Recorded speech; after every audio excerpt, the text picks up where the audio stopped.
Good evening, everyone. Welcome to the Board of Directors agenda meeting for August 28th, 2018.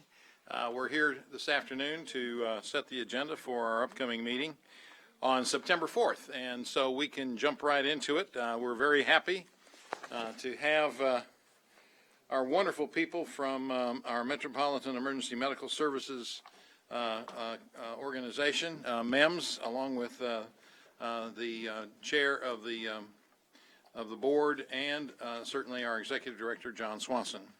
And so our liaison for MEMS is City Director Lance Hines, and he is going to do the honors on some presentations that we are going to be conducting. So Lance, go ahead, please. Thank you, Mayor, fellow members of the board, Bruce and Tom.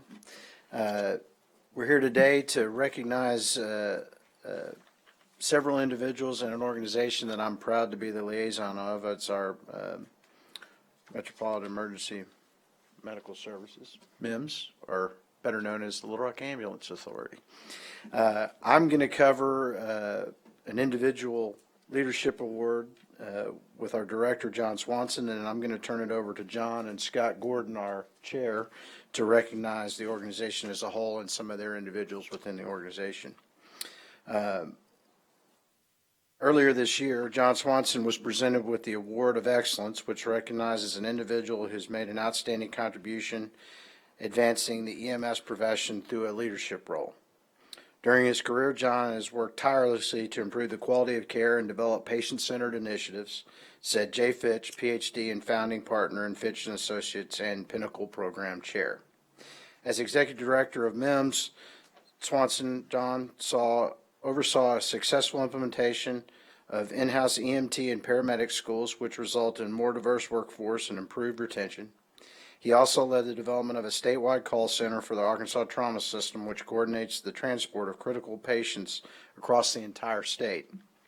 Under his leadership, MEMS has provided TECC training to more than 3,000 state and local law enforcement officers and coordinated grant resources to provide each with tourniquet kits.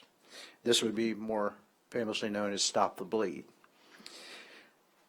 Before leading MEMS, John completed his career in the Air Mobility Command staff as Chief of Combat Operations, retiring from the U.S. Air Force at the rank of Colonel after 30 years. And we're glad to have him. John, if you'd come up and Thank you, sir. congratulations. Appreciate it very much. I do. Yeah.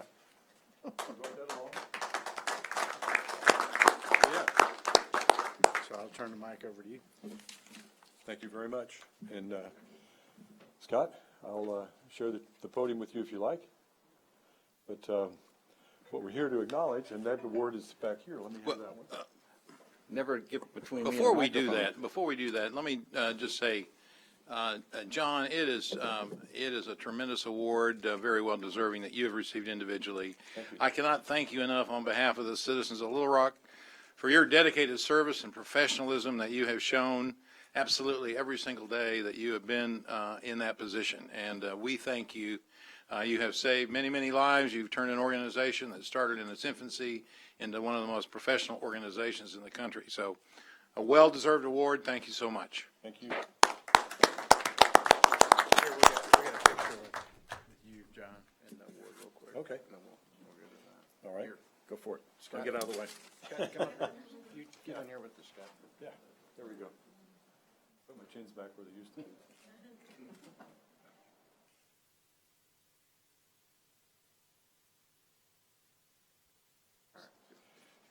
If I may introduce it, the award that we won as a company, this year we were recognized within the state of Arkansas to be the outstanding advanced life support ambulance service in the state for the previous year. So very proud of that. Just a couple of quick things from me.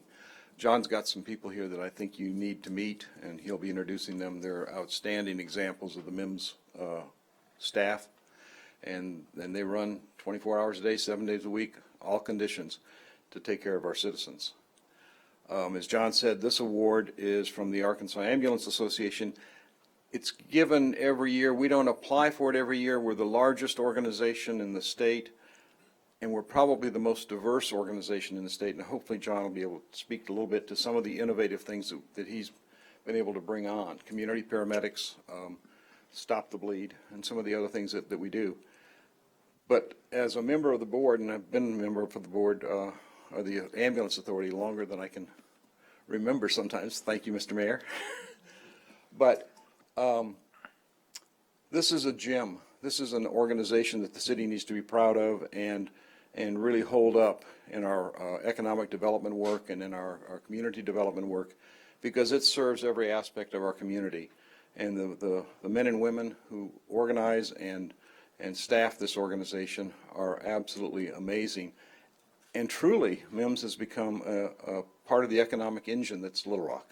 So I'm proud as a citizen being involved with MIMS to be able to share with you this award and also some information, a little bit of information about just what an amazing job MIMS has been doing to push the field of emergency medicine to new boundaries. Thank you. Mr. Mayor and City Directors, it is my privilege to introduce a couple of folks. Our Paramedic of the Year, Stephen Hicks. Our EMT of the Year, Carlos Owen Hughes, who has since himself become a paramedic. Representing our dispatch center, Darian Montgomery. And also representing dispatch is Laura Hicks, Steve's wife. And my wife is here. So guys, come up here, because I was privileged to receive an individual award, but I will humbly tell you that nothing that I do really matters. It's what these folks do. And it's my privilege to stand behind them and allow them to be recognized for the work they do in taking care of the citizens of our community. I'm very proud of them. Guys, appreciate you.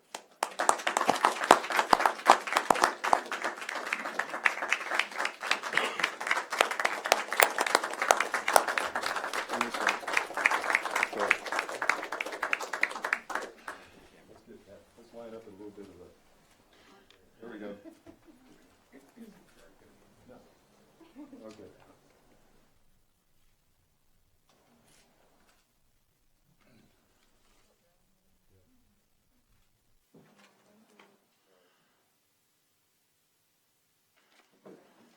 Thanks very much. John, in front of every man is a great woman. Do you want to introduce your wife to Wife everyone? Case yeah. She and I met in college, and I married my college sweetheart some 48 years ago, and she's put up with me all this time. So I'm a blessed man. Thank you. Director Richardson, you're recognized, please. Yes, thank you, Mayor. Thank you for getting my good friend John out of trouble. It's certainly a pleasure always to see John and his staff here to acknowledge the invaluable contribution that they provide to our community.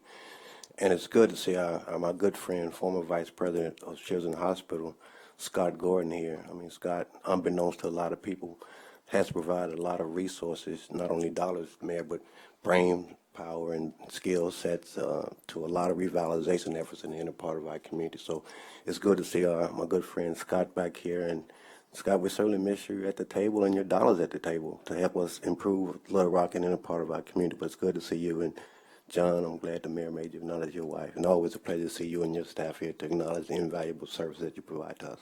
So thank you, Mayor. Director Hines.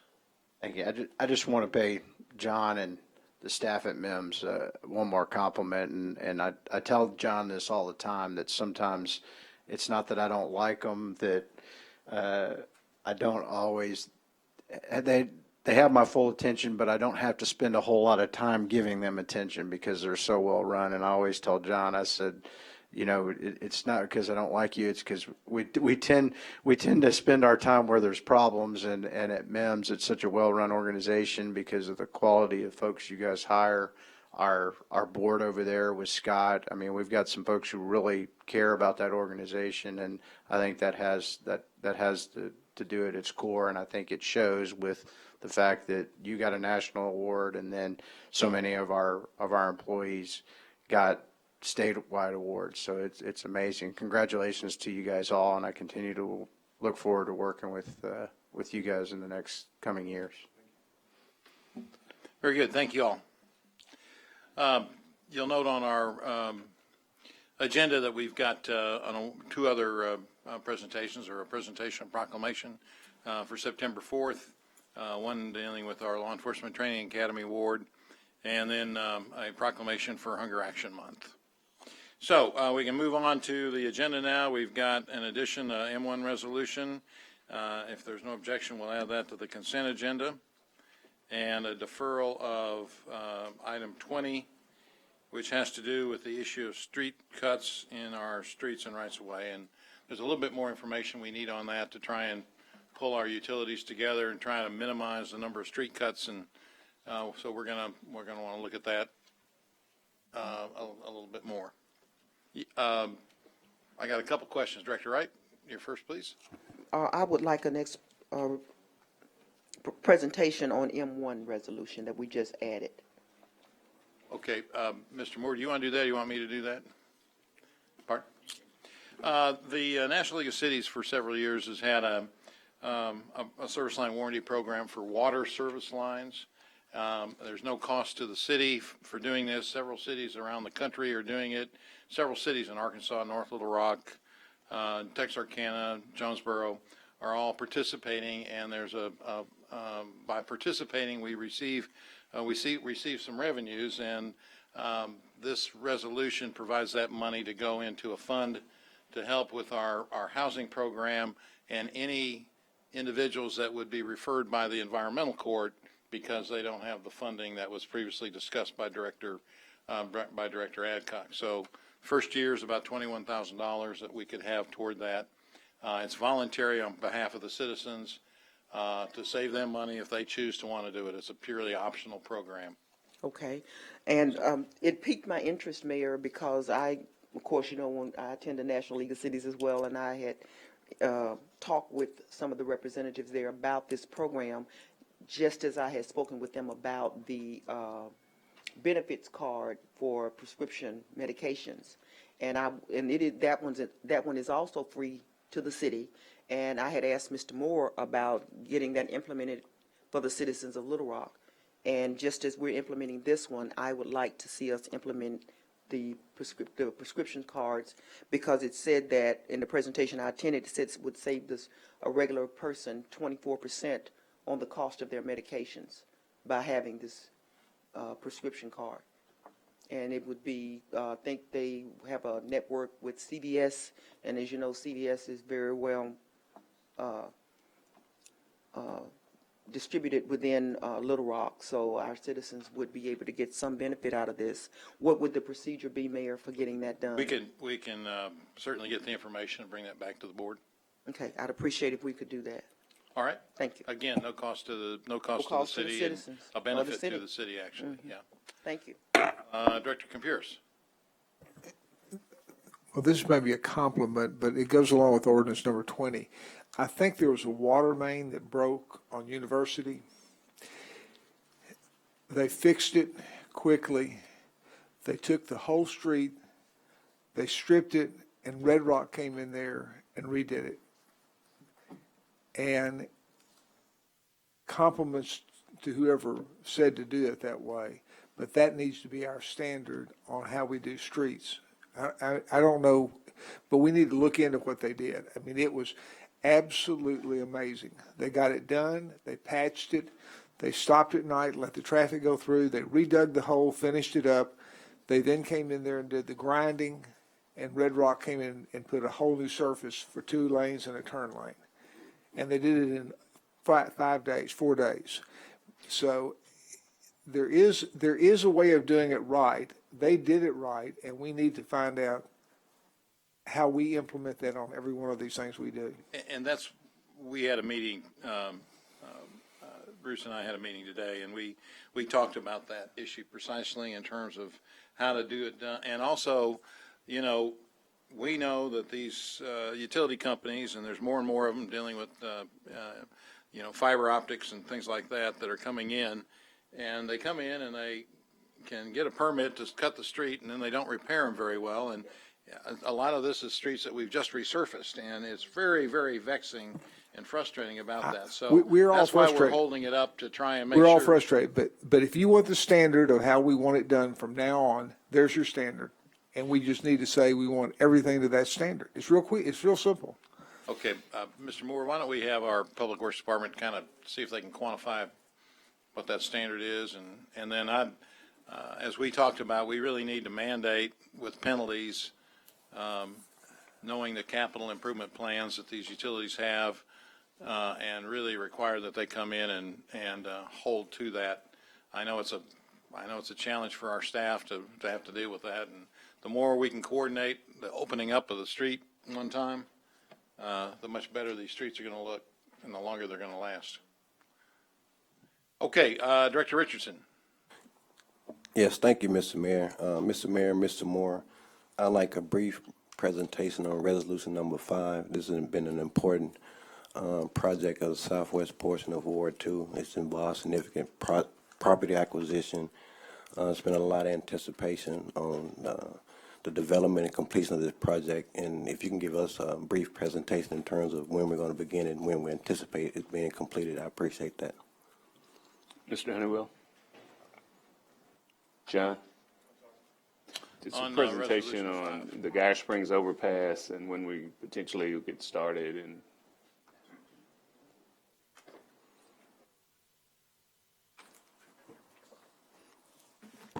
Sorry, we were discussing the street cut issue. Let's see, Geyer Springs Railroad overpass. This project is something we've been working on for a very long time in conjunction with the Arkansas Department of Transportation. The project is an 80-20 match from them to build this. So this funding you see, we're only paying 20% of this cost. The project is currently, the contracts are going through the process of being signed or being reviewed and signed. And once they're approved by y'all, they'll be signed, and then we'll be working with the contractor to get a notice to proceed for them to start work on that. And one other question, Bruce or John, the property acquisition, did we utilize general funds for that? We had to acquire some property in that area. No. How was that funded? That was funded through the grant Great, for good that deal. process. Thank you. You're welcome. Okay, Director Wyrick, you're recognized, please. Thank you. I'm back on M1. I see what this resolution is doing, but I don't understand the process. How does an individual opt in or opt out of this? They'll be notified, and they'll have a chance to sign up if they want to, and that's how it works. And there's no fee to the individuals? No, well, no, they would pay. The individuals would pay if they choose to want to have the coverage. You know, these water line costs can be very, very expensive. So and, what will they have to pay? I think it's about $6.45 a month. A month, Yeah. $6.45 a month, okay. So they can opt in if they decide to pay the $6.45 a month, and then they have a failure, and then what is their part of the repair? There's no deductible. It's covered 100%. Covered 100%, okay. Well, none of that's in the resolution, so, none of that's in the resolution, the process, so, are we gonna have some flyers or? Yeah, there was some information. We'll make sure you get the information. Okay. The people need to know about it, though. Are we gonna have meetings in the community to There'll let be, them know? there'll be a letter that goes out to them, yes. Okay, all right, thank you. Okay, Director Adcock. Yes, Mr. Moore, I'd like to have some time frames on item number 3, please. When it's going to start, when it's going to finish. This is one the neighborhood's been waiting on for a long time. Mr. Honeywell, that's Brown Street.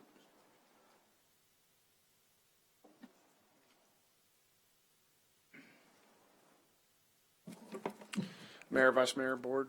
Director Adcock, Brown Street is, just like Geyer Springs, we're in the process of getting the contracts finalized. Once they're approved by y'all, we'll get those signatures completed, do pre-construction with the contractor, give them a notice to proceed, and then that project, I think we're allowing, I want to say, is it 6 to 9 months for the construction time frame? So you should see construction occurring out there probably in the next month or so, just because of the time it takes to go through those processes of getting How all the many paperwork. property owners are we getting signatures from? For Brown Street? You said Or That's a, what contract are you talking about? that's the contractor to do the Contract. actual construction work. Okay, so there's not going to be any right-of-way contracts? No, that's already all complete. Okay. So we should see something within the next month? Probably a month or two. We need to, it just depends on when we get all the paperwork finalized and some other things that go on before we can actually release them to work. Okay, thank you. You're welcome. Director Wright, you're recognized. There. Mine is on resolution number 4. You know, this has been a long project as well. Yes, And ma'am. I know the people that are impacted by Canis Road want to see this done. So Yes, ma'am. timeframes, please. On this one, this is the first phase of multiple phases for doing Canis, from Shackelford all the way to Gamble is what we've Yes. designed at this point. So this project, similar as far as getting contracts approved and paperwork, notice to proceed, that kind of stuff. This is a much larger project, so that might take a little bit longer. There's also some utility work that remains to be completed out there before the contractor can really mobilize and start doing a lot of the work out there. So you're probably going to see utilities out there doing work more rapidly than you have seen lately. And then also, before our contractor gets out there, there's some stuff that still has to be moved for us to be able to get fully started out. Now, this is the widening, is that Yes, ma'am. correct? Yes, ma'am. This is the section from Shackelford to Embassy Suites. But it's a part of the, of the overall project from Shackelford to Gamble. Yes, ma'am. But we're doing it in phases. Yes, ma'am. We're splitting it into 3 or 4 sections. Okay, so we got all the right of way. Yes, ma'am. So we're ready to rock on this one. This section is complete except for some of those utilities that have some work left to done. But other than that, the contractor will be out there wanting to start as soon as possible. Okay, great. Thank you. Oh, and I'll go ahead and add this. The next section from Embassy Suites towards Bowman is the next phase that we're going to be bidding, and we plan to have that out for contract for bids sometime later this year. So we should have a contractor in place to do that next phase of it by the end of the year is what our plan is. Okay, thank you. Director Hendricks, you're recognized, please. John, you can come back. Yes, ma'am. On 4 and 5, I'm looking at the dollar amounts. Can you tell me approximately how many mileages are you all talking about spending this kind of money? For 4 and 5. Canis, for number 4, Canis Road, Mike, do you know how long that is off the top of your head? That's a lot of money. I can get you the dollar amount on that. Part of the mileage, reason, the mileage. yeah, I'm sorry, the mileage. Part of the reason it's more expensive, it's a 2-lane, very narrow road that we're actually widening out to a 5-lane arterial. So it's a pretty extensive construction project. That's the reason for its costs being that high. The number 5, the Geyer Springs project, that's actually building a bridge over a railroad. So it's a pretty involved project, but 80% of that cost that we're doing is being paid for through the highway department's funding source. So we're not exactly spending that amount of money with city funds. It's a majority of it's from the state. So that's good information for the public. Thank you. You're welcome. And I will get you the length of that street that we're working on, Canis. Okay. Director Wyrick, you're recognized, please. John, I'm just going to stay there, John. we kind of had a brief conversation about number 6, the eminent domain on West Baseline Road, and you've got 6 parcels, and 3 of those, the owners have agreed to accept the offers, but you've not finalized those. And then 1 owner has not come to the table very well. So when the resolution comes to us, or the ordinance comes, it's a resolution, isn't it? Yeah, when it comes to us, it's going to have all 6 of those on there if we don't have the information by Tuesday? What we plan on doing is by next Tuesday, when it comes to y'all for a vote, we'll have that resolution, the list attached to the resolution, narrowed down to only the ones that we do not have the paperwork from. Okay. So right now, we're thinking it may only be 1 property owner. Okay, can you send me the name and address of that 1 property Certainly. owner? Okay, thank you. Director Richardson, you're recognized, please. Thank you, Mayor. John, you may want to stay there, or Bruce, you may be able to answer this. I think last week, can we backtrack to resolution number 3? I think last week, we sold some land bank-owned property about 10 blocks away from the 24th Street boundary on Brown Street for future development. Is that not correct? And we had some land bank-owned property we sold to Mr. Transvant for some development. That's Okay. correct. All right, thank you. Director Hines. You All right, recognize, John, please. this isn't on the agenda, but I'm going to ask the question because I'm going to get questions about it. So on the section of Canis from, because the first 2 phases you're doing was a separate pot of money from Ward 6. So when do we expect to go out to bid for the section from Bowman? And I know that's going to be done in phases from Bowman to Gamble. We're still looking at that, of whether or not we think we can do it in one phase or not. Okay. So that may be done all as one project. The big factor in getting that out for construction at this point is the utilities that are involved in that section as far as relocations that are required. They've asked us to push that out into next year Okay. to give them some opportunity to get caught back up, because those are pretty major Okay. relocations. All right, I'm from just several trying different to utilities. set expectations, so I need to know. Yes, sir. Thanks. Director Adcock, you're recognized, This please. one's not for John. Mr. Moore, on item 9, what is a new license plate reader system? Or what will it do? I'll let them see one from LRPD. So we have a system that we've had in place for quite some time that will allow for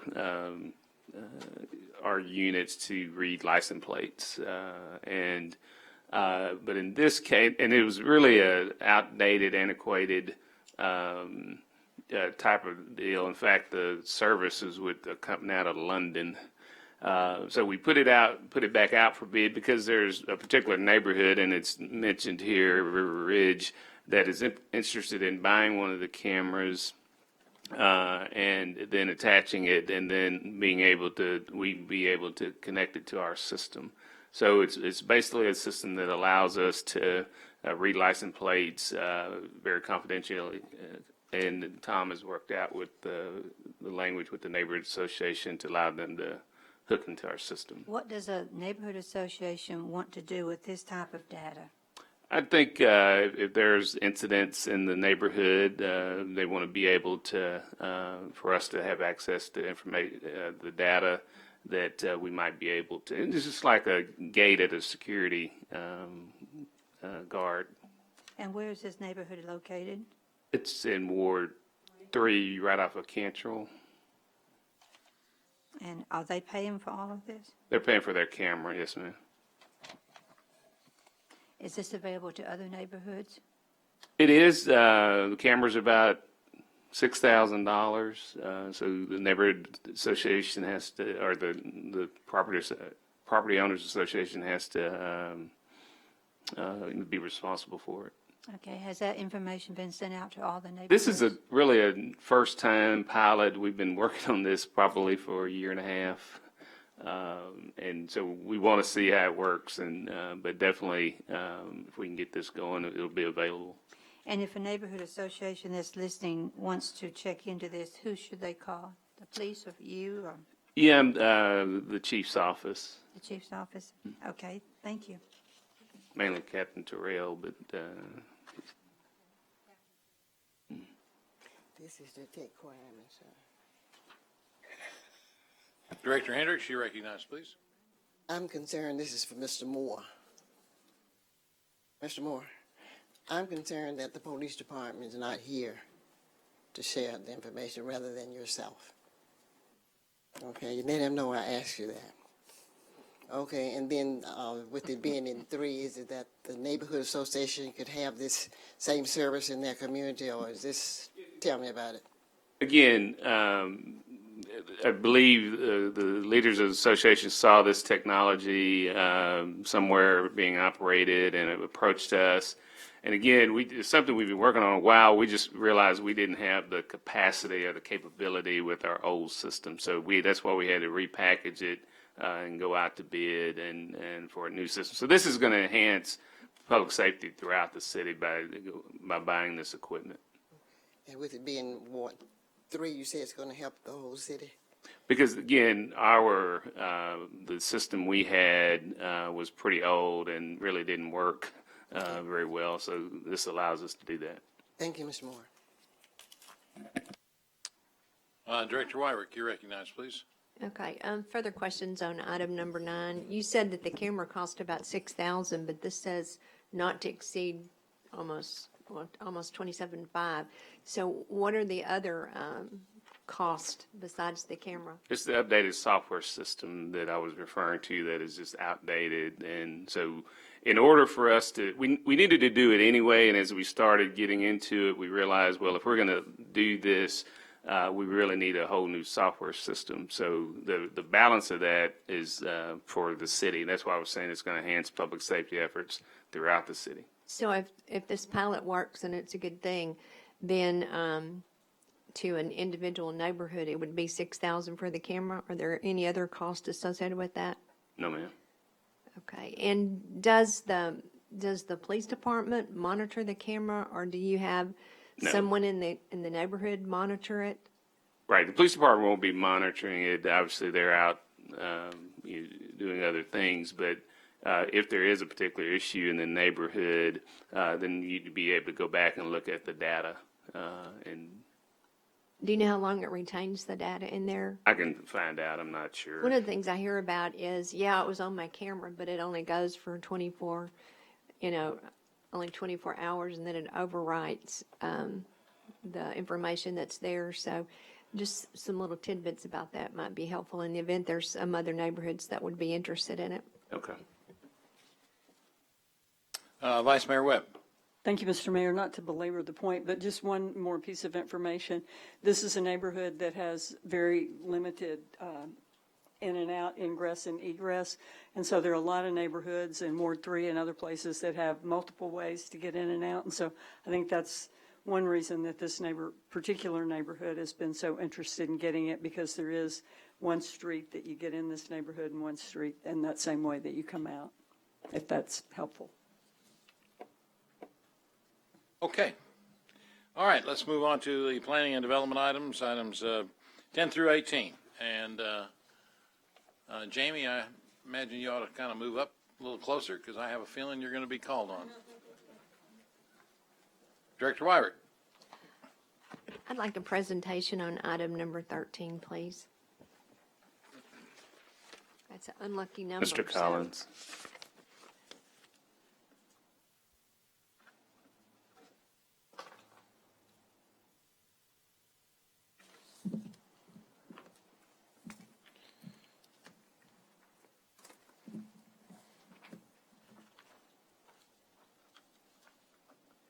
Mayor, Vice Mayor, members of the board, Director Wyrick, Scott, if you'll bring up item 13, the sketch plan. The development you're looking at is they're proposing to do a planned commercial development and a planned residential development just north of Stagecoach. If you'll zoom down a little bit, possibly go to the zoning maps so they can see kind of where it is in the area. It's just a little bit north of the interstate, and then there's the Alexander exit. That's at the far west side of our city limits on there. What they're looking to do, go back to the sketch plan, Scott, is in the two areas, there's a commercial portion of it, office, and that is the southern portion, the road that comes in, and there's a residential portion of this development. And so what they're looking to do is on that residential, there's duplexes that are associated with that, 134 units. Well, not really duplexes, there's like 4 in there, and then a couple threes tied together, and then an associated parking on there. And it went to the Planning Commission I do not believe that there was any registered objectors for that. Well, there was, they requested additional information, and they met with them separately, and then she withdrew her, question or opposition, so. So you said there's a couple of them that have 4, and then there's some 3s. Are you speaking Yeah, if you look of at that, is there any way we 4 can zoom units in? and 3 units? Is that what you're talking about? Yeah, yes, ma'am. Scott, is there a way that we can kind of zoom into that residential portion? The way they can kind of see? And you kind of see at the southern portion of it, there's the 4 units together. And they have several of those, and they have several in the interior with the 3 that's together. Is this going to look kind of like that one does on Alexander Road, that, I forget the name of it, but it's got some, like, no, those are duplexes though, aren't they, on Alexander Road? Forget the name of the new subdivision. It's got 200 plus units there and they're adding on to it. Is it going to No, be kind it's- of like that? Some of the layout is a little bit different on the one that you're talking with off of the Vimy Ridge. This one, I don't have elevations here. I can get that for you, kind of what they're going to be looking at. That one is a little bit more broken up. The units are set aside. That really gives more feel of a separate Right. unit as opposed to the combined unit. Okay. Do we have any pictures of what these are going to look like? We didn't have any to give to you, so I have to see if we can obtain some and get some to That'd be everybody. nice. so they And look at it. also, is this the one where we've got that proposed road? I think it's called the West Loop Road that goes up to Crystal Valley and down to, Yes. and so has that been reconciled? How's that going to be resolved? I understood it was in conflict with this development. It is, and right now, they withdrew their application for removal of that boundary. And so that's not part of anything that the board's going to hear. So they still would fall underneath the boundary street ordinance. And they had requested, and it was approved at the planning commission for a deferral of the actual implementation of the boundary street until such time either north of them or south of them has been, built. In relationship to this apartment complex, where is that road? Is it to the west of here or is it It to is, the it east? splits that west property boundary. So if you look at it to where that line is, before it just leaves their north red line to city limits, all of that section right there is half and half. It's on the county line, and which is the city limit line. So half of that road would be into Saline County and half of it would be into Pulaski County. And then as it gets closer down to Stagecoach, it has to shift back over a little bit. So that will change a little bit. Then as it goes north across the street, it jogs more into Saline County. Okay, so we're saying that we're putting apartment complexes on top of this road? On top of the proposed western loop?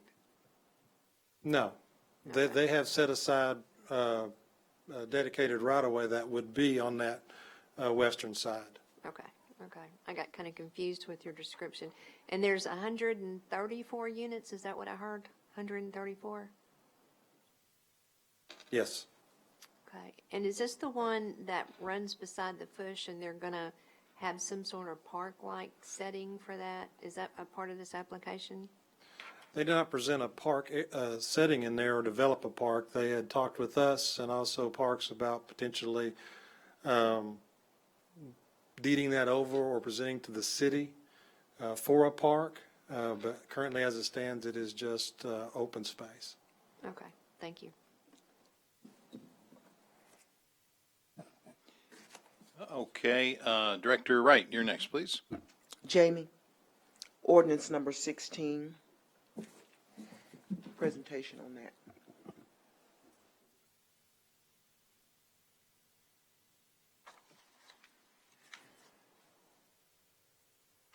Director Wright, this is a development they're looking to do off of Canis Road, the project we was just talking about.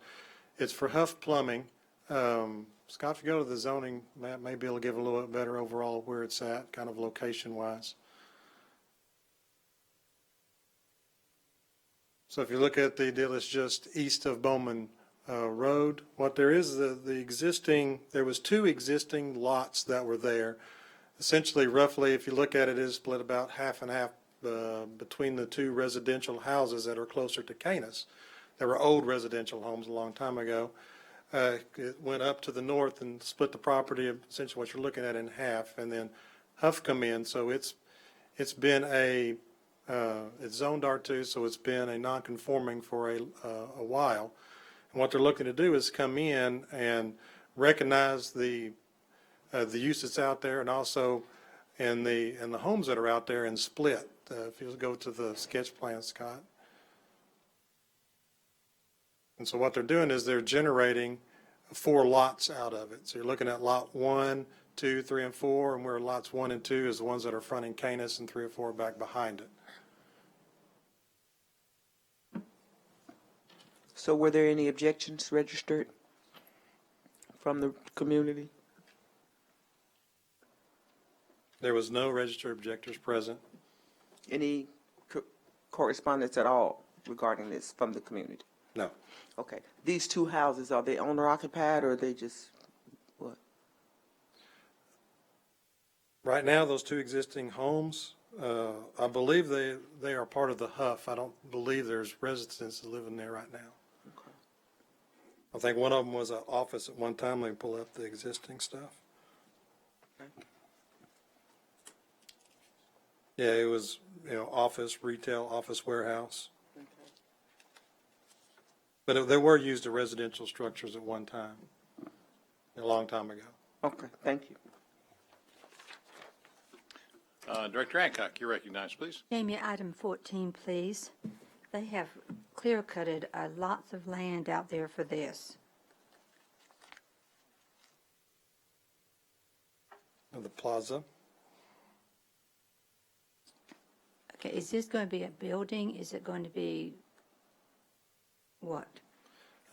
Scott, if you go to the sketch plan, that'll answer most of the questions that they're going to ask on that. If you'll, they're proposing several things. The most dominant things that you see on there in the green is the sports field and/or the soccer fields to be used, and then they're also proposing some mixed use retail portion in that little L-shaped area, and then they're also proposing in that little plaza area, which looks in that middle where the circle and that's like a gazebo type area that's they're going to be able to set up and do outdoor retail sales and also food truck sales out there in that area.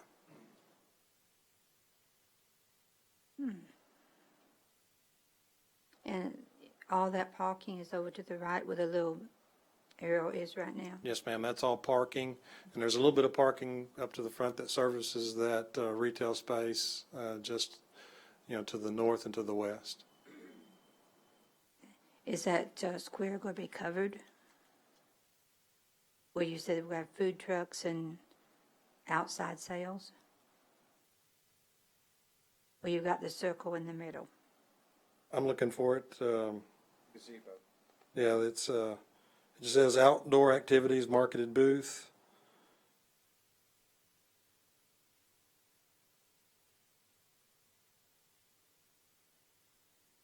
I don't see anything right in here about a gazebo area. Gazebos are usually small, and I was wondering if that whole thing is going to be covered or to shield up from rain and other things, or if it's just going to be out in the It's open. just indicated as a plaza area. Okay. I'd like this one left separate, please. All right, very well. Jamie, on this, I have one more question, Mayor. Pardon? I have one more question. Oh, okay, go ahead, please. Did you have, what neighborhoods did you notify, and was there any opposition? We notified the Upper Baseline Neighborhood Association and Southwest United for Progress. And we Okay. did not receive any letters in opposition.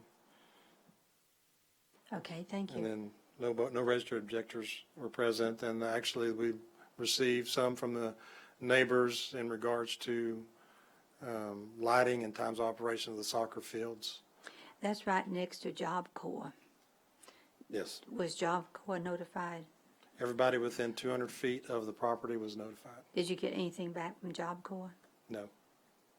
Okay, thank you. Jamie, one more question on that. This is that piece of property that's adjacent to Job Corps.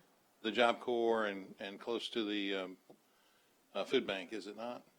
That's correct. Food bank's up is Right across next the to it. road. Where the soccer fields are identified here, is that just open ground now?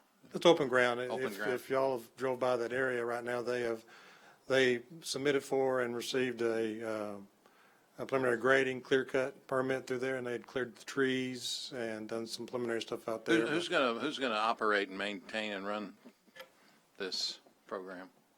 As far as the soccer fields Yeah. themselves, I don't know if I can get that information. I don't think we have this one in here. Okay, maybe if you would provide a supplement do to us that. on that. All right, good. Thank you. Director Wyrick. Thank you. This gentleman came to Southwest Ups, and he's been there twice. The second time he came, I think he changed the soccer fields around, and there was a big discussion about the lighting, because I think the staff recommended that they turn the lighting off at 10 o'clock or 9 o'clock or something. And the group that was there was afraid that they might be in the middle of a soccer tournament and turn the lights off and then have trouble finding their ways to the cars or whatever. In this application, was there an amendment made for the lighting where they could have the lighting until the games were over or some sort of language like that? Yes, there was. There was an amendment before. They were heard at the planning commission, and they were wanting it turned off 30 minutes after the conclusion of the final game for the evening, Okay. and that was the amendment. Has this been before us at a previous time? Or is this the first time it's been to us? Because I've heard about this project for a long time. It's come before the board for different types of layouts. They come from I-2 to Plan Commercial Development. Now, this particular layout has not been before the board. Yeah, but they actually were given a planned commercial development approval before, and now Yes. aren't they just changing up? They're what- revising the layouts. The soccer Revising fields the layout, has yeah. once been down to On the the south backside, portion of the site. the And then back moved side of into it. the front this time. Okay. And the other thing I wanted to say is I want item 13 held separate because I've had some people talk to me about this apartment complex. All right, very well. We'll keep that separate as well. If there are no other questions on the items 1 through 18, we can, item 20 is delayed, deferred, so we've got ordinance 19 and 21. Comments and questions on that? Yes, Vice Mayor Webb. Thank you, Jamie. It's on item 19, and I know that, that staff recommended denial, and that we have 3 neighborhood associations who came to the planning meeting and spoke against this project. Obviously, the vote of the Planning Commission is very different from what the neighborhood associations would have preferred and what staff recommended. And could you give me the reasons that staff voted to deny the project? Yes, the main, when we was looking at that, we looked at it for 2 components. One is the density or the change in use that was there, which it's been R2 residential. And then it's, several entities have looked at this property over the years from commercial and some other aspects. And so what our concern, staff's concern, is that intersection and the traffic and any intensity, increase of use. And so, yes, while we understand that it is residential and it's at the corner of a very busy intersection, what is a compatible use, for what we are concerned with on the traffic? The proposal, what they're looking to put in there, the number of units we felt was a little bit too dense or intense for what we thought, for that use for the traffic generation. And that was our concerns. And if you look, Scott, their sketch plan on there,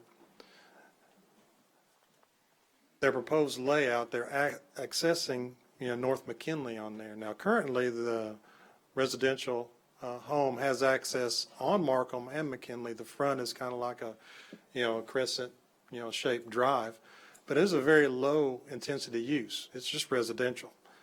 So as you get more intense, you can kind of understand kind of how Chick-fil-A operates just down the road in some of those scenarios. When something just gets bogged down on Markham and obstructs one of the lanes of traffic, how that can affect, that area. And so that is our concern, is that intersection. So, so that is why we were not recommending approval of this, is we felt that the number of units was too intense for that corner. Thank you, and I appreciate that concern, as did all of the 3 neighborhood association presidents who were at the planning committee and who will be here next week. And what were the neighborhood association's positions again? Briarwood Neighborhood Association, the Hall High Neighborhood Association, and Plaza Heights Neighborhood Association, and they're all opposed to this. They're with staff I see. on this. All right, very good. Director Richardson. Yes, thank you, Mayor. Jamie, and Vice Mayor Webb, I appreciate you raising this issue, but very rarely is there such a big disconnect between Planning Commission and staff's recommendation. It passed unanimously with one absence, didn't it? That's correct. I mean, so very rarely, and I appreciate you, Vice Mayor, for bringing that up, but very rarely do we have such a wide disconnect between staff's recommendation and Planning Commission's recommendation. Is there any way you can speak to that? You may not be able to speak to it. Well, I think what now I can't read all the commissioners' minds on that, but some of the discussions that were being had is, the property owners, the Moody's, the parents have passed away, so we're talking to the brothers that come in there. And so I think while we all agree that, we don't know if a resident, somebody's going to buy that corner property for a single-family home. Correct. What is the development that would go there? Well, I mean, as you increase up to commercial, the more intense you get, it's less, it's more of a problem for what happens at the intersection. So, and I believe what the commission was looking at is, can this be developed other than a single-family residential home, and what would that be, and what would that look like? And then with the applicant there, with the brothers, speaking with it and asking for that change, I believe is where you're, at on the vote. And like I said, while staff does believe that development, on this corner, is not going to be necessarily a single-family residential home in the future, we looked at it and we've talked it over, multiple times about what we would think would be. And we have talked about maybe an office, because even though it's not a residential use like this one is multiple units, it typically has, a different time frame of when the school lets out than other avenues, and the size of the use of what would an office development come and go into there. We do not believe a commercial would work very well at that intersection that would have a high use. And even with this number of units, we felt like maybe for parking reasons and just a number, that maybe a lesser number of units would be more viable. And we presented that to the applicant before, and we presented that, to anybody that asked, is 6 the number, or is 4 a more viable number, to lessen the number of units? Thank you.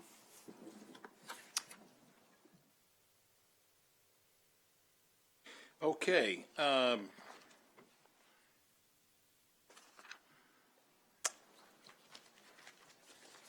Mr. Carpenter, do you want to give us an update on item 21?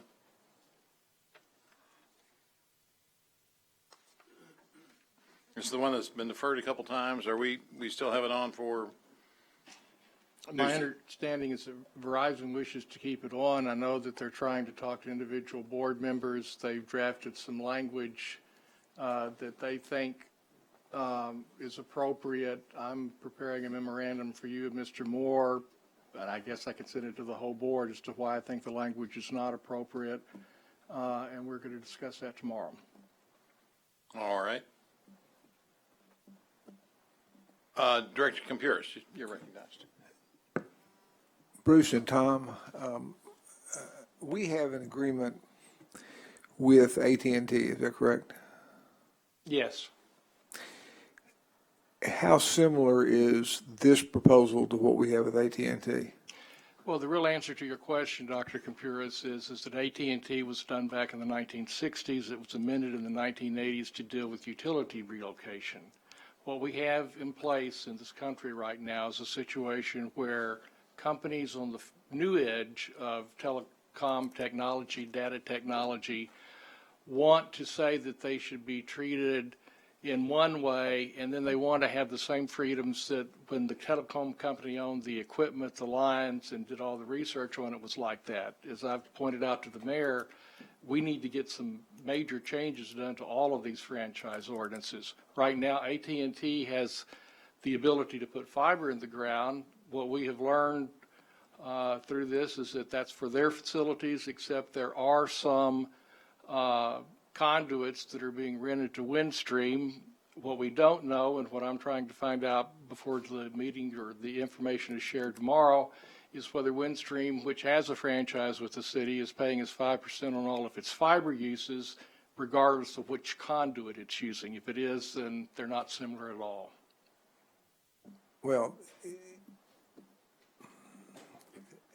it seems to me in a very simplistic world that we have two big players and then lots of little players running around. Not exactly. And it's really not simplistic. But go ahead. Well, then tell me why not exactly that's not true. Well, you'll remember back in the 1980s, or maybe it was the early 1990s, when we had ACIS, Brooks Fiber, and one other company decide to cut up our right-of-way for caps. And caps were supposed to be means of getting through fiber from a building such as Worthen Bank, that tells you how long ago it was, to a local POP for a telephone company, and it was somehow cheaper to send their computer data that way than it was to send it through the phone line. Some of those lines are now being used or wanting to be used for the fiber transportation for other things. It used to be that a company would provide its own fiber, would do its own work, would provide its own utilities. Now we passed a franchise recently for Extenet, and Verizon is going to actually rent fiber from Extenet for some of its work. It used to be that you had facilities in the ground that only dealt with one company.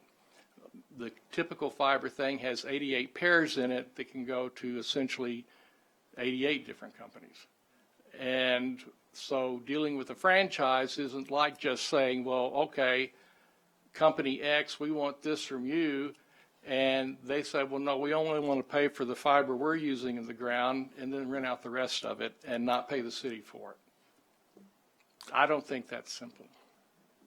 Well, this reminds me, and BJ and Joan will understand, when we argued about concrete versus metal conduits for pipes. I think it's more like when we have a union contract being negotiated and people decide to try to come to citizen communication and present the union side. Well, I find it hard that we're going to vote on something a week from now that we're not having a discussion about tonight. And I don't know how you want to do it, Mark, but, you know, I don't want to get a communication on Friday that I have to try to read and that we don't have the time to talk about. So, you know, we can do it any way you want to do it, but this is too complicated an issue as far as I'm concerned. I've spent the weekend reading what they've sent me, and it may be in my simplistic mind that there are two big players and then everybody else is playing with them. And I still think in my mind that that's the way it is. But we have to have some uniformity in what we do and how we approach this. And it's going to be, we'll be here, the other 20 or 18 items on this agenda, we might as well just go ahead and have a special session, take care of those, and spend the rest of the night on this issue. So how do y'all want to proceed? Because I think this needs a lot of discussion and a lot of understanding. Well, I think what, if I understand correctly, Mr. Carpenter is going to provide, there's not an understanding yet on whether or not Windstream is paying a franchise fee on all of the fiber that they're using, regardless of whether it's theirs or someone else's, or not. And that hopefully will be clarified between now and Friday. If in fact they are not paying for their use of other people's fiber, such as in the instance of AT&T, then my understanding is that what Verizon has requested is to be treated the same as AT&T. And hopefully we can come up with some common language and understanding about that between now and Friday. If not, then I suspect this will get deferred again. Well, my suggestion is that you're very good at this, Tom is and Bruce is, that we find some common language where we can compare those two giants, work together on it, and then bring something back that we can all understand. But, being lobbied by everybody in the world telling us how they see the world, I think you have to have commonality on what we're doing, how we're doing it, and have something that's fair to everybody and fair to the city. And, that may be a very simplistic way of looking at it, but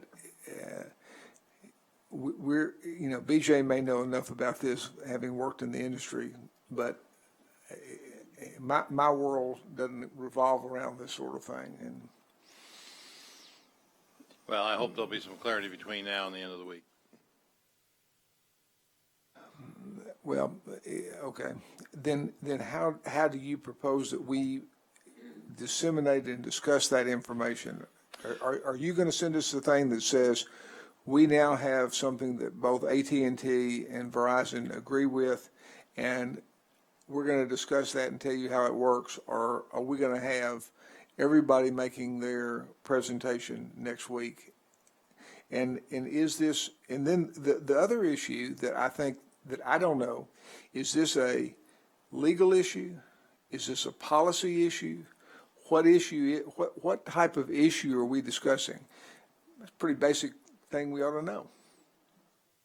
Well, Mr. Tom is negotiating with Verizon. Mr. Moore and myself have not been negotiating. We've been listening and receiving information like you have. I have made the comment that I want everybody to be treated the same, and right now nobody can determine what the same is at this moment in time.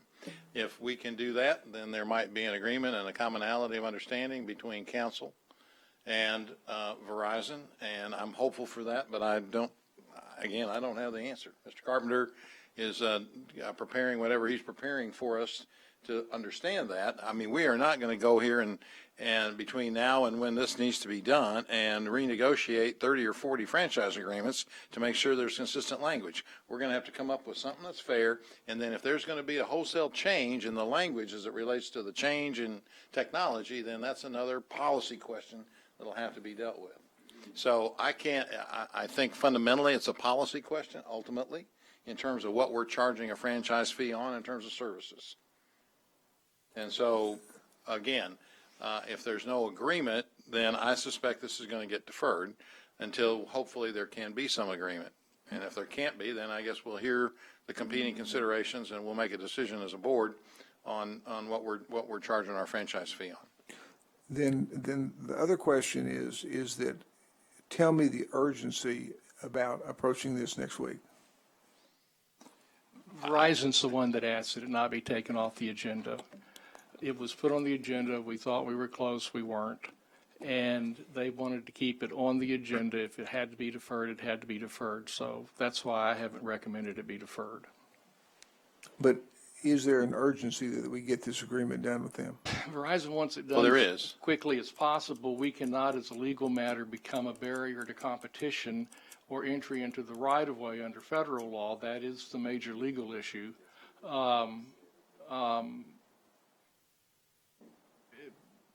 There were basically three things we were asking: that we be paid a franchise fee for fiber services, that we get 4 dark pair that we can use in the future, and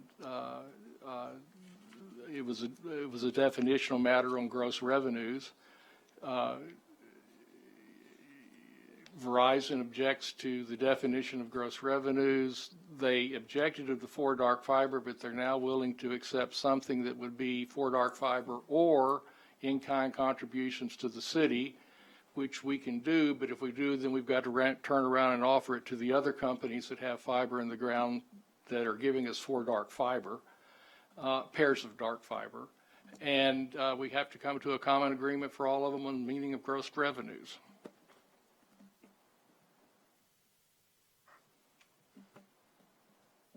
Does that answer your questions, Dr. Kavirs? No, no. Well, I mean, it's obviously in flux at the moment, and so we'll just have to see where it is on Tuesday. Well, are you negotiating directly with this? I've been listening.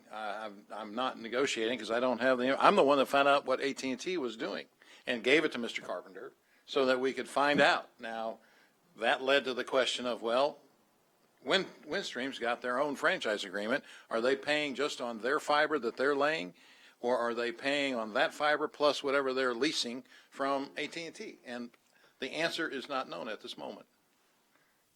So, And part of the problem with that is that Windstream was one of the companies that broke off from Alltel, and the original Windstream franchise came from an Alltel franchise. Yeah, I could deduct that one back pretty easily. That one wasn't hard to figure out, but, well, Bruce, what are your thoughts?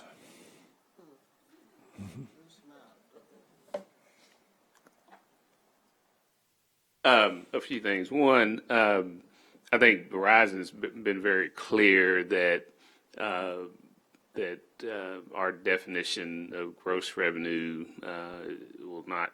They will not support that. They've been very clear. I think with Tom and me and I think others. So I believe they will say that if we don't have an agreement on the language, which I don't think we will. Then they would not want this to go forward next Tuesday. They feel like that we should have some type of agreement on the language, and I think we are a long ways apart between Mr. Carpenter and their attorneys. And I do think that and we've been looking at a lot of different franchise agreements. They all say almost something different, and things have evolved. Tom's right about that, but I find it a little difficult that we're going to have agreement with other entities that you all have already voted on, and then we're going to change the language or to change some definitions. It'd be interesting to see how that process would move forward. But I do think that it's important to treat them the same, and I think that is the center of what our thing has to be. If we don't, we're going to be discussing this every week from. and we are trying to ascertain what the same is as it relates to AT&T. There's no If we question can do about that, then I think we can come to some resolution of this. And I'm hopeful we can do that by then, but again, that's going to take finding out what what Windstream is actually paying their franchise on. Director Compuris, the franchises that are out there go over a span of time, as I've mentioned. And it used to be, you were dealing with a telephone company, or you knew you were dealing with a cable company, or you knew you were dealing with somebody that wanted to put data out, or you knew you were dealing with somebody that wanted to put a type of phone service out over the internet. You can't tell the difference between them now. Verizon is very willing to pay telecommunication franchise fees. The problem is, if you'll think about it, Verizon's basically a mobile company. So that's not really where the money is. And we just basically want to say, okay, but for the fiber stuff you're doing, we want the same franchise fee we're charging everybody else.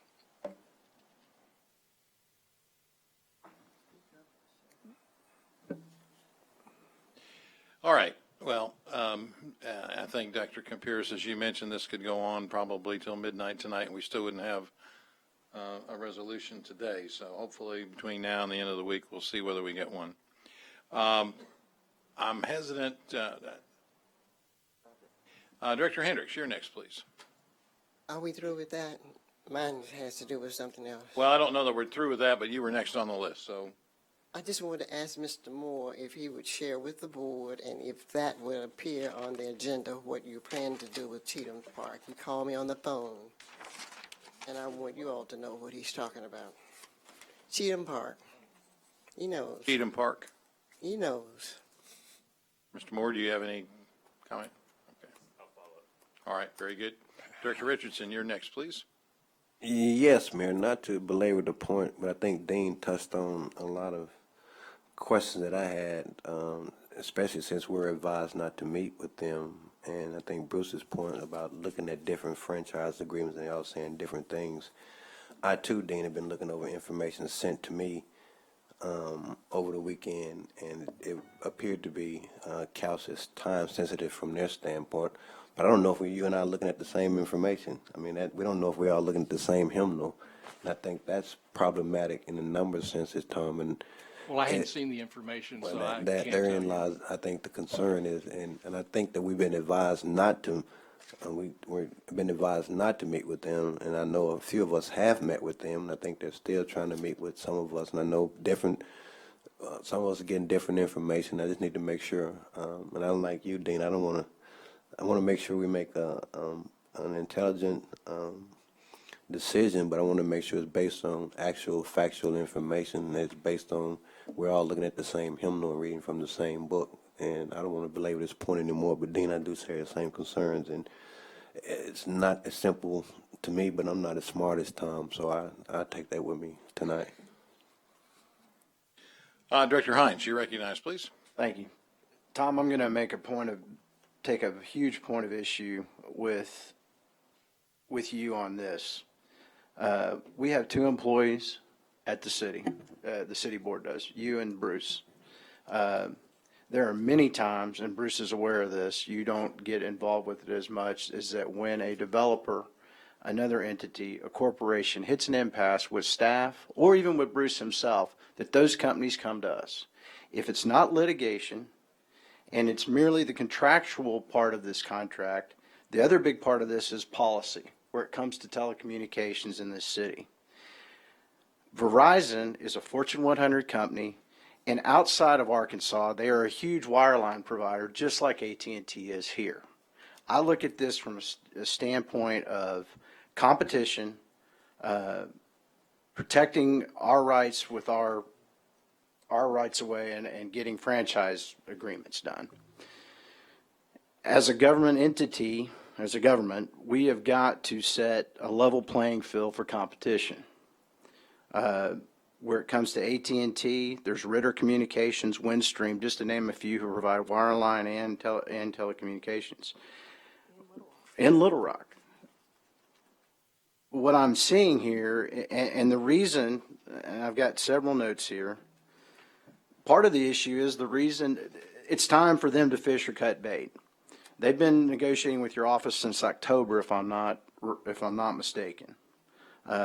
The other issue I have is advising us not to meet with an entity that is not in a lawsuit with us, that is merely hit an impasse with your office, and that's why they've come to us. The advice was not to meet with them unless I was present. Okay, well, You've got a lawyer meeting with you, and you're not got your lawyer there. No, we have a lawyer. Colette Honorable?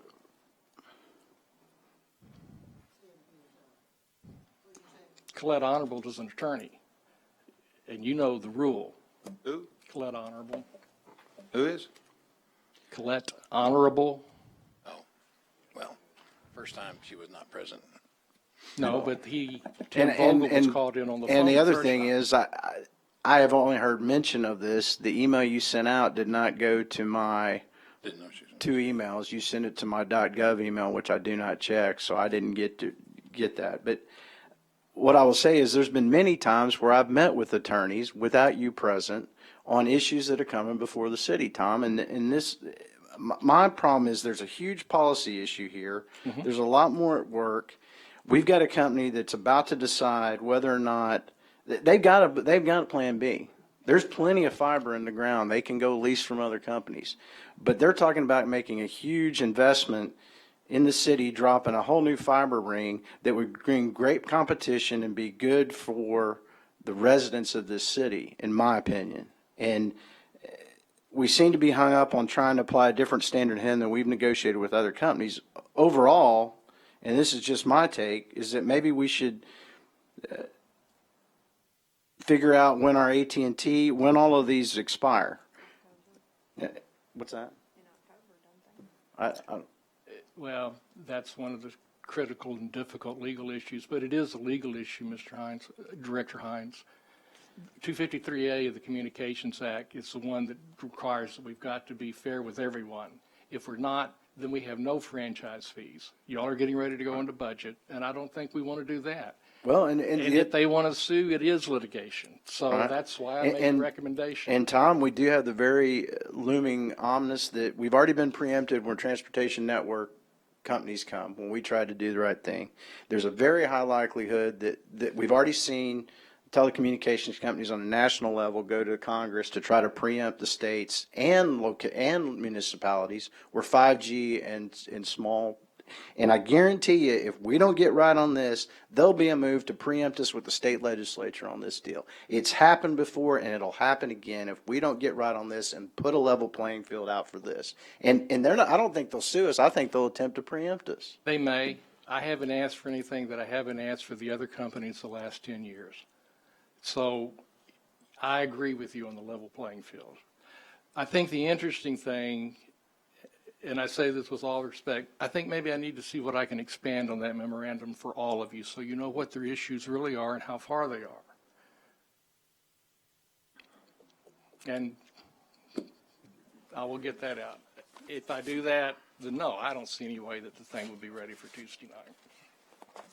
Well, and I'm just telling you the standpoint, what they're telling me is that they feel they've hit an impasse. They've been doing this since October. They've got to make a decision corporately.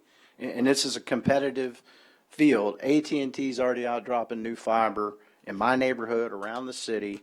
And if they're going to get into this market, they've got to decide how they're going to do it. They would prefer to do it with dropping their own infrastructure versus going and leasing it from somebody. And if we don't want that kind of investment in Little Rock, that's a policy decision. We need to make that from a policy standpoint. And I understand you've got legal issues with National Telecommunications Act and making sure, but we've got an overlap on both, Tom. And we have no information up here on what's going on with that. Well, and I understand that, but you've got to understand something. They go lease space from Extenet. We're going to get the franchise fee from Extenet for the money they're paying Extenet to lease the space. So it's not like we're going to lose that money.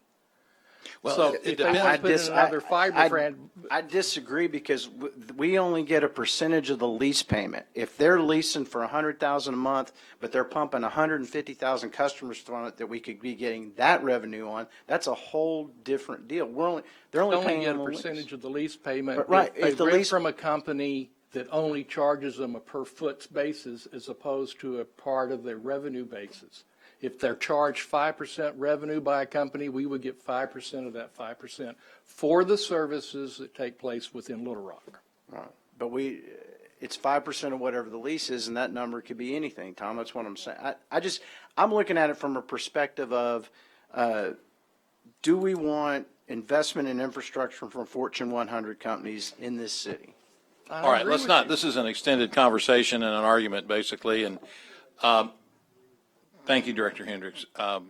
Let's see if we can move, we're not in a meeting, so your point of personal privilege is just not appropriate on this. This is not a formal meeting. This is just our dialogue and discussion as it relates to the agenda. So it's not a formal meeting of the board. So I'm going to try and move us along, which is I think what your desire is. And I think those are some issues that need to be kept paramount, and they will. They'll find a way, and we won't get any of that revenue if they go the third party route. So I do fundamentally think this is a policy question. So let's make sure we understand the different positions here, and then we as a board can make a decision. I know I've got you, Director Compuris, but I think I've got other people that want to speak on this issue. Director, who else wants to speak on this issue? Well, I'll catch you in a minute. Director Fortson's next. Yeah, he is. This doesn't lie, Director Hendricks. Go ahead, Gene. Well, and Director Hines referred to the possibility of preemption. All you got to do to see what can happen in that area is look at what happened to the erosion of municipal regulation of items like Uber or the cable television industry, because ultimately corporations who desire to enter a market area will look to another area if they find that they're thwarted at the municipal level.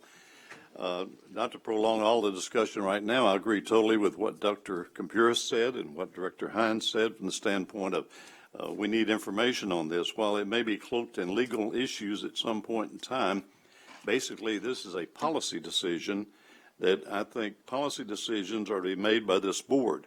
We need the facts in front of us in order to make an enlightened policy decision, and then if there are legal constraints which need to be dealt with, they can be publicly dealt with then. But let's absorb what's here, try to sort through it, and make a policy decision about what we're going to do in this entire area. This is a fast-moving technological industry. Things that happened in 1960 and 1980 are in some cases obsolete today, and it's part of commerce and part of what is developing, and we want to be able to participate in it. We want to be able to bring it to our citizens in an enlightened and positive manner. And to make that kind of policy decision, we need all those facts in front of us, and then if there are legal hurdles that must be dealt with after we've established the policy we would like to see followed, we can deal with those legal hurdles. And that's right. I mean, understand something. Y'all tell me, except the Verizon language, you can put it on the agenda Tuesday night, you'll never hear another word from me. He's debating me. That's a legal question. Well, Mr. Carpenter, if you would find out, please, about Windstream so that we can at least try and make some fair comparisons to the AT&T franchise agreement. I think that's first and fundamental. And then if you would wish to provide a memorandum to us about what other issues you have concern about, then please make sure we get that no later than Friday. Okay? Thank you. Director Adcock, you're next, please. Two very simple questions, Tom. The AT&T contract, how long have we been under that contract? Since 1960 something. I thought it was 1957, but I think it's 1963. And how recently was it updated? We had an update when they decided to provide for video service, and so we have a separate franchise with AT&T for UVerse, and it was updated in the 1980s when a decision from the Arkansas Supreme Court put the burden for paying for any utility relocation on the local governments, and so we passed an ordinance that said that's going to be the responsibility of the entity. That's in the 1980s. Yes. We've not done anything in the 2000s to UVerse update. was later than that, wasn't it? UVerse was in the 90s. I mean, UVerse was in the 90s. Yeah, UVerse was relatively recently. You were the city attorney on the relocation, and UVerse was in the, it may have been in the 2000s. So in 2000, we've not updated this contract. So in 2000, we've not updated this contract. We pass a resolution each year that maintains the fee for the next year. So there's no way that we are going to give Verizon the same deal that we would give a company that we made the first deal with in 1960. So we have not kept up with what we should be charging AT&T. Is that correct? Actually, my understanding is that AT&T, and this is Verizon's argument, is that AT&T is going to have a massive fiber in there and rent out all of its fiber to other companies and make a lot of money off of it. And that's what they want to do. AT&T had indicated they wanted fiber only for their facilities, which was just an update in technology. And then we found out that AT&T, the mayor found out that AT&T actually rented some conduit where these fibers go to Windstream. Windstream was part of Alltel, and I don't know what connections there were back there then, but that's what that was about. From what we've been told by Mr. Dedman, AT&T rents only some conduit to Windstream and doesn't rent out to other companies. So no, it's not the same. Let me ask you this. Just a minute, Mayor, I'm talking. Let me ask you this. Do we trust all these people to tell us the truth? Do we have any documents that prove what they tell us? You said Mr. Dedman's a fine friend, but do they provide any documents to us to show us that what they're saying is true, such as Windstream? They said they rented out some to Windstream, but have you seen the documents that prove that? Between AT&T and Windstream, no, but I have seen the document where the city took the 4 dark fiber pair from Windstream and paid them to help us connect some of our structures with it. Well, and my third thing is, I'm sorry, I don't still believe in Santa Claus. And these people are saying that they've got this thing called Safe City and they're going to give us all of these presents. But what I want them to do is to give me the paperwork to prove what they're doing so that I can make a decision on this. And also, I want to make a level playing field. And as long as we're trying to look at a 1960 document, I don't think we're going to make a 2018 playing field out of a 1960 document. Is AT&T understanding that if we make this playing field, that they could be looking at an increase too? Director Adcock, I don't know the answer to that. I know that I've informed both the mayor and the city manager that one of the things we need to do relatively quickly is come back with an ordinance that makes these various terms the same. I don't see how we can do anything but be fair to both sides. And then agree. be fair to the people of this city. Thank you. Oh, and by the way, they sent us about 50 sheets to read. If you'd like to read all the 50 sheets I have, I'll be happy to share them with you. That would be nice. Director Peck. Everybody said everything. I'm excuse me, Lance and Director Fortson and Director Pierce. My main question is, how long have you been working on this, Tom? So since October, it's been almost a year. So I'm with you all. We need to address this. Is that true? Has it been a year about? I don't know exactly when it started, Director Peck. What I can tell you is we got very close to an agreement, and then they decided to take a different attack. And I was given some information that they were going to send a different franchise ordinance based upon some agreements they thought they had reached. They never sent it. And then they came back and started talking about this. So there was about a 4-month period in there when I was expecting to get something from them and never did. Well, I would just hope we could put this on the front burner and get the information to us, so to speak, and get this resolved. Director Hendricks, you're next, please. Do you really want to hear what I've got to say? Really? You're next up. Yeah, no, I was next up way back there. I think. No, ma'am, but you're next up now. I know. I've been discriminated against ever since I've been here, so I'm accustomed to that. The thing that I wanted to say was that it seemed to be a personal issue with Tom, and I think it's something that should be discussed back there in the executive meeting. That's my opinion, okay? Director Wyrie, you're next, please. Thank you. Tom, I think the newest player in the fiber optic arena probably is Ritter Cable. When they came through to do their franchise agreement, did we mirror theirs with AT&T? No, we mirrored it with the last fiber ones we did.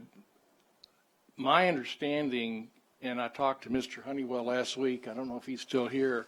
Yeah, he is. I see him. Ritter has been allowed to put fiber in to connect to its headquarters. It has not run a backbone yet, and we were supposed to still be working on that agreement.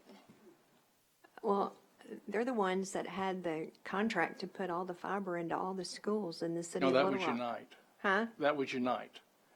And on the contract with Unite, we didn't charge them a franchise fee because it was coming from a U.S. Department of Education grant.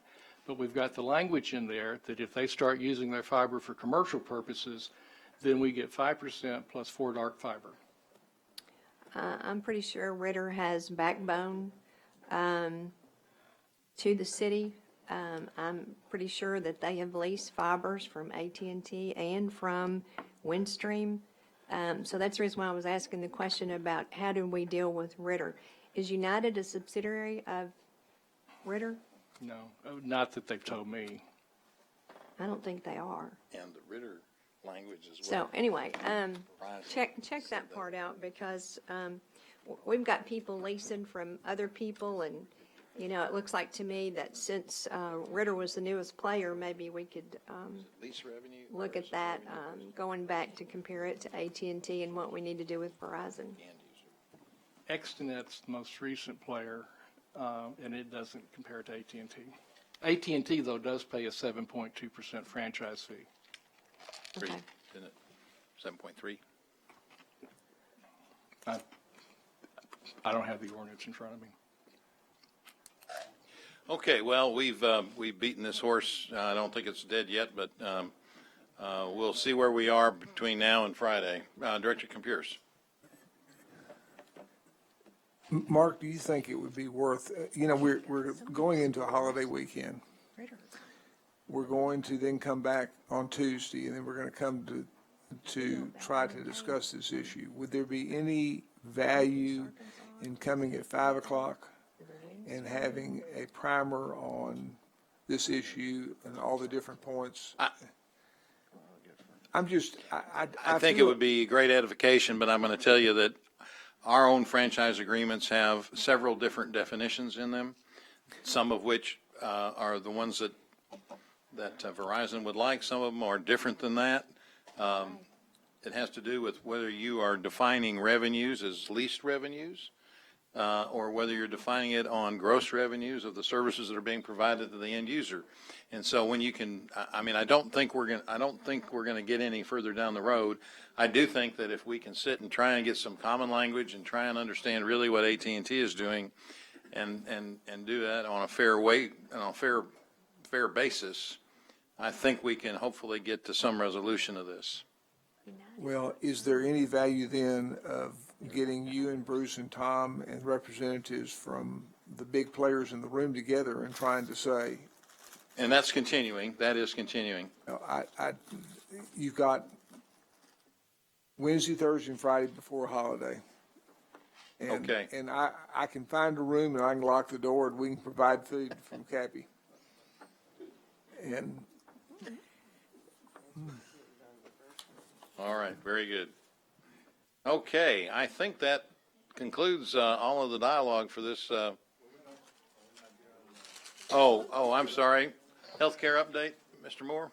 Sure. I'm going to pass around, and Mr. Kane is here, and we'll have a handout, but we'll quickly go through this because the main issue really is we're out to bid right now, and they don't close until later this week. So we'll be coming back fairly quickly with some recommendations.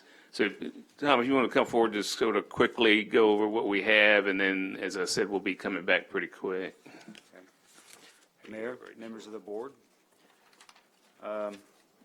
Just a brief history. Again, per city manager's remarks, we are out to bid, and that does close on Friday, so we'll have more information soon.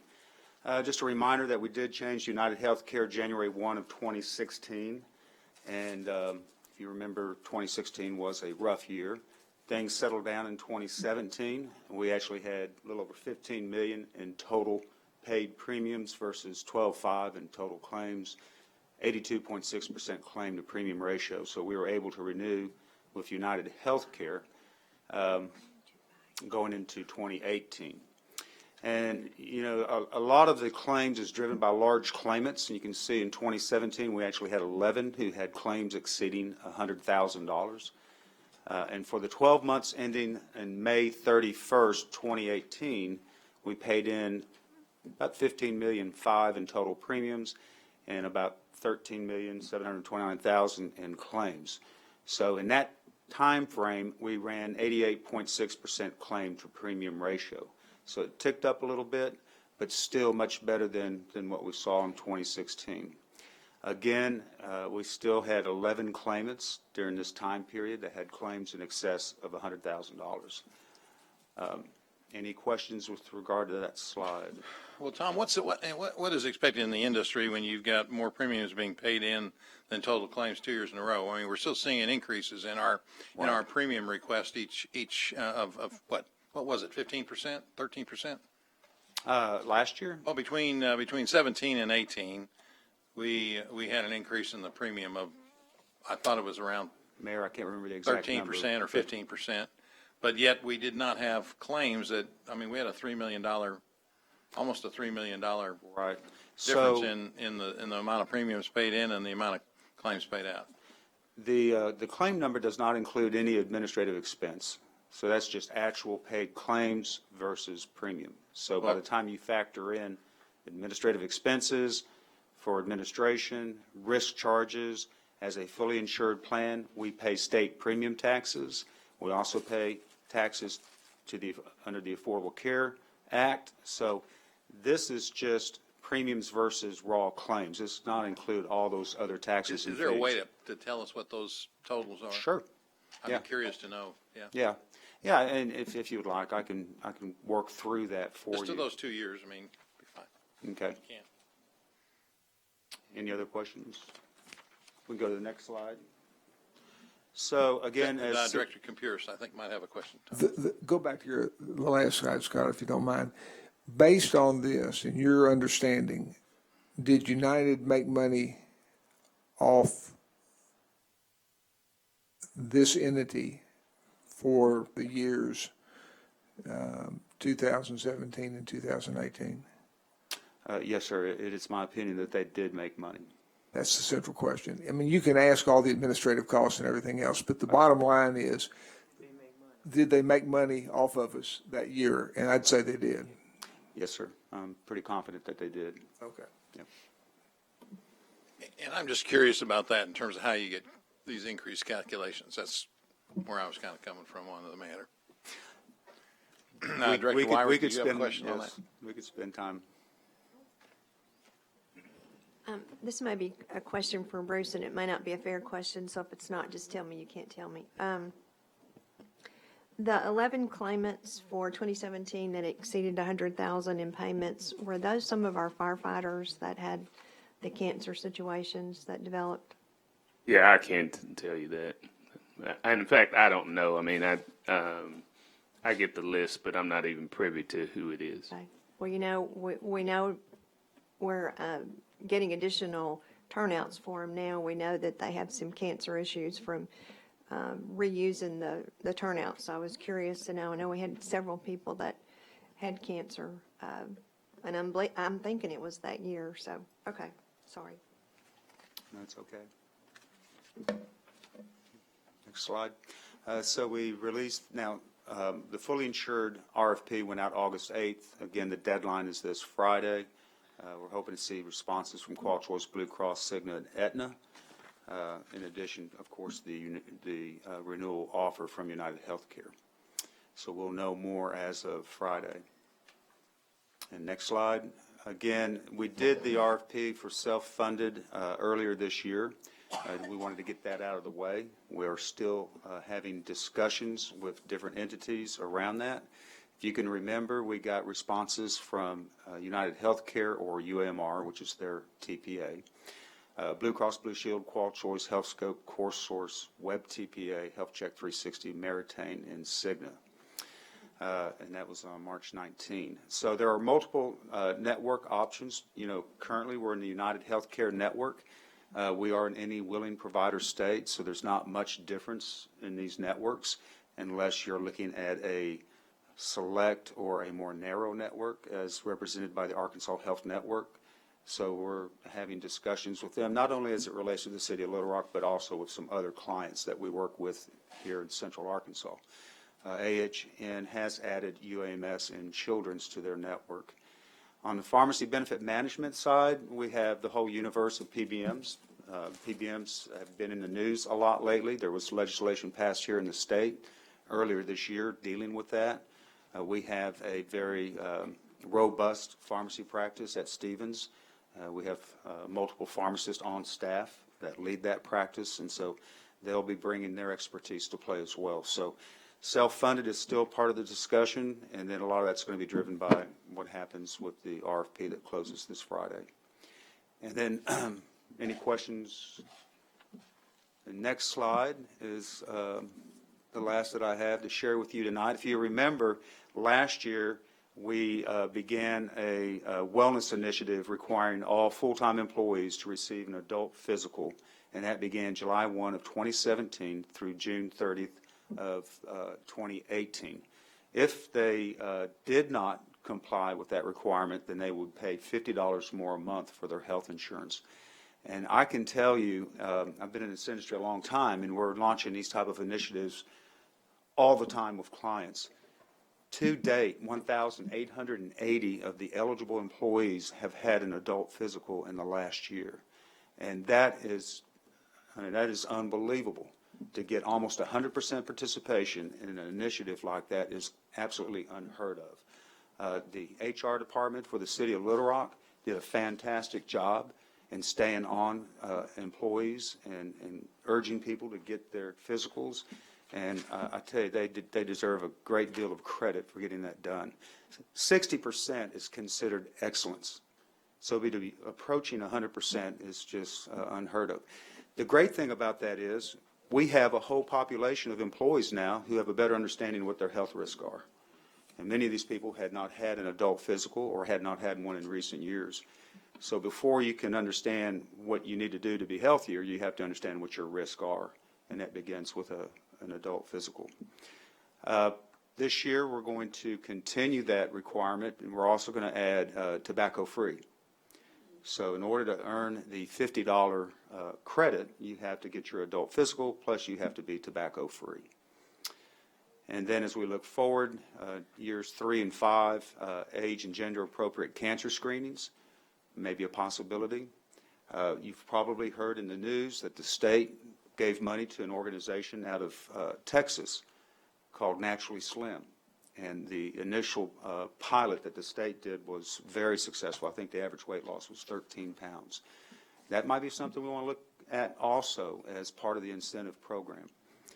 And then you have participation in the disease management programs, diabetes, hypertension, et cetera. So the idea is just to incentivize our population to do those things that we all know we should be doing, but many of us choose not to. And that will lead to future health and hopefully future lower cost. So that's where we are now. The RFP does close this Friday on the fully insured options, and then we'll begin analyzing those and looking to see how we can get a better deal for the city. Thank you, Tom. Director Hines? Tom, just one quick question, and maybe the reason is we don't want to add too many things too quickly, but it seems to me that the participation in disease management programs, especially since we've gone through a physical deal, that seems, why wouldn't we move that to doing that this year as well? So some of that's already taking place. Okay. Where we really struggle with that is getting people to engage. Right. So we can have people be diagnosed with certain chronic diseases, but then to get them to take the next step to manage that. So we have disease management programs in place right now. The problem is we don't have a high enough participation that we're actually going to change outcomes. Okay. Well, and that's what I'm saying. I just know going through this with my wife being at Baptist, they're a few years ahead of us on these, and because those diseases, diabetes, hypertension, tend to be where we get our biggest, those are chronic illnesses that are going to drive costs if they're not managed. I mean, Dr. Campiris can amen on that one, but I just know, and what we've seen at our company, we've done some of these same things. It just seems like maybe since we've gone through that, if we're not getting the participation rate we need, that might be something we could move up. But I'll defer to you guys and Bruce on that form of it. But I think that's something that's important. My mom's participated in one through Baptist with hers, and even though she's pretty compliant, it was still helpful to her. Yeah, those are all things that we will continue to look Thanks. at. That's all I had. Okay, thank you very much. Okay, thank you. All right, that appears to be all that we have for today. So if there's nothing more, thank you all very much for being in attendance.